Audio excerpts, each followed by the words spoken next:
Hey guys, तो मैं अभी थोड़ी देर पहले ही अक्षय कुमार की मूवी हाउसफुल 5A देखकर आया हूँ और सच बताऊं यार, ये मूवी मुझे ठीक ठाक लगी। ऑल दो मेरे एक्सपेक्टेशंस इसके ट्रेलर के बाद से ही काफ़ी लो थे। उसका रीज़न बेसिकली यही था कि मैं ट्रेलर के दौरान ही समझ रहा था कि जितनी भी हाउसफुल्स अभी तक आई हैं सबके एलिमेंट को यूज़ किया गया है। नाइट्स आउट जिसका मैंने ट्रेलर टीजर रिव्यू में जिक्र किया था, कुछ उस तरह की कहानी है।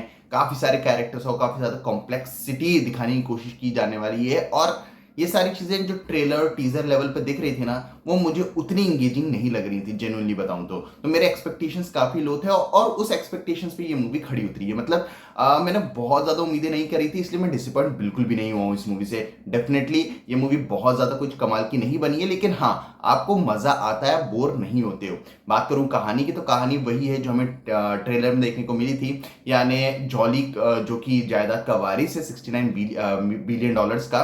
और कौन है असली जॉली, वहां किसका मर्डर हुआ है, किसने वो मर्डर किया है, कौन की बीवी किसके साथ है, ये सारी चीजें जो भसड़ मची है, ये सब जानने के लिए आपको ये मूवी देखनी पड़ेगी। अगर मैं इस स्क्रीन प्ले की बात करूं, तो पर्सनली मुझे इस मूवी का स्क्रीन प्ले बस ठीक ठाक सा ही लगा है। बहुत ज्यादा कुछ इंटरेस्टिंग था नहीं, सच बताऊं तो, क्योंकि जिस तरह से मूवी स्टार्ट होती है, अपनी पूरी सिचुएशन को स्टैब्लिश करती है, मैं कैरेक्टर के साथ इंट्रोड्यूस कराया जाता है, बताया जाता है ये कैरेक्टर्स किस तरह के किस सिचुएशन में क्या कुछ कर रहा है। वो सारी चीजें बस ठीक ठाक सी है। किसी पॉइंट पर ऐसा फील नहीं होता कि हम कुछ अमेजिंग देख रहे हैं, क्योंकि ये सारी चीजें हमने हाउसफुल सीरीज में ऑलरेडी देख रखी होती है। मतलब जितनी भी चीजें हमें दिखाने की कोशिश की जाती है, चाहे वो बीवी एक्सचेंज होना हो, हमने ऑलमोस्ट हर हाउसफुल में वो चीज देखी हुई है कि इसकी बीवी उसके साथ, उसकी बीवी इसके साथ। ये चीजें हमने ऑलमोस्ट हर हाउसफुल में देख रखी है। जॉली वाला जो सीन है पूरा, कि कौन है असली जॉली, हाउसफुल 2 में वो हमने देखा था। जो मर्डर वाला सीन है, वो डेफिनेटली एक नया एलिमेंट ऐड किया जाता है, लेकिन बाकी सारी जो चीजें थी वो कहीं ना कहीं ऐसा लग रहा था कि पुरानी मूवी से उठाई गई हैं और इस मूवी में डालने की कोशिश की है और हमें हंसाने की कोशिश की है।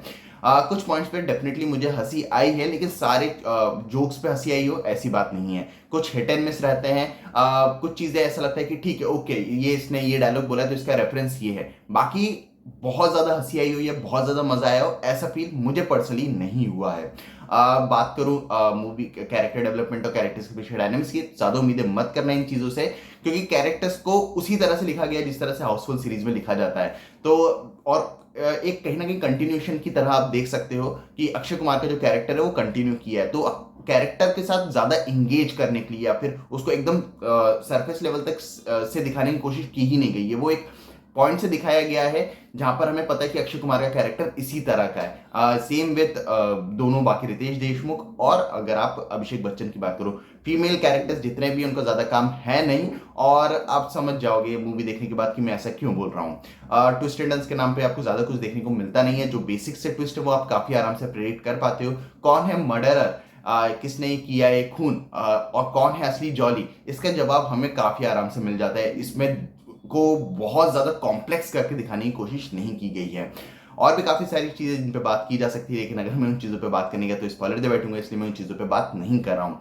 बात करो एक्टर्स की परफॉर्मेंस की, तो सब एक्टर्स का काम अच्छा है। फिर चाहे किसी बात करो, पर्सनली मुझे सब एक्टर्स का काम काफी पसंद आया है। स्पेशली जो फीमेल कैरेक्टर्स हैं, उनके जो मेकअप आर्टिस्ट हैं, मैं उनकी यहाँ तारीफ करना चाहूंगा, क्योंकि सभी फीमेल कैरेक्टर्स काफी ज्यादा खूबसूरत लगती है। मतलब लिटरली आपकी आंखें नहीं हटती जब वो कोई भी कैरेक्टर की बात करूं मैं, जब वो स्क्रीन पर आती है तो आपको देखने में काफी अच्छा लगता है, और जो कि मेजर उनका काम था। बात करो डायरेक्शन और एडिटिंग की, डायरेक्शन ठीक ठाक है। मुझे पर्सनली उतना कुछ खास पसंद नहीं आया है, क्योंकि डायरेक्टर ने कुछ भी नया और अलग तो किया नहीं है। डायरेक्टर ने सारी हाउसफुल मूवीज और कुछ हॉलीवुड मूवीज के रेफरेंसेस ले लेके इस मूवी को बना दिया है। तो कहानी में तो कुछ अलग किया नहीं है, और डायरेक्शन भी आपको कुछ अलग देखने को मिलता नहीं है। जो एडिटिंग है वो भी बस ठीक ठाक है। बात करो प्रोडक्शन क्वालिटी की, तो वो काफी अच्छी है। तो ओवरऑल ये मूवी के साथ मेरे एक्सपेक्टेशंस काफी कम थे, इसी कारण से मैं डिसअपॉइंट नहीं हूँ। ये बात डेफिनेटली मैं कहना चाहूंगा कि ये कोई मास्टरपीस मूवी नहीं है, या फिर ऐसी मूवी नहीं है जो आपको बहुत ज्यादा गुदगुदाएगी, बहुत ज्यादा हंसाएगी, ऐसा नहीं है। लेकिन हाँ, आप देखोगे, आप बोर नहीं होगे, आपको धीरे धीरे छोटी मोटी हंसी आती रहेगी और आप मूवी में एंगेज रहोगे। आप चाहो तो इस मूवी को फोन चलाते हुए देख सकते हो, या फिर आप कहीं ना कहीं कुछ काम करते हुए भी देख सकते हो। आप कुछ भी लिटरली मिस आउट नहीं करने वाले हो। तो आपको ये मूवी देखनी या नहीं, ये आपके ऊपर है। बाकी हाँ, मैं ये कहना चाहूंगा कि अगर आप बड़े स्क्रीन के लिए कोई एक्सपीरियंस लेना चाहते हो तो आप देख सकते हो, आप बोर तो नहीं होंगे। और अगर आप लोग ये मूवी देख ले तो मुझे कमेंट्स में जरूर बताना कि आपकी मूवी कैसी लगी। बाकी मिलते हैं अगली वीडियो में, तब तक के लिए जय हिंद, जय भारत।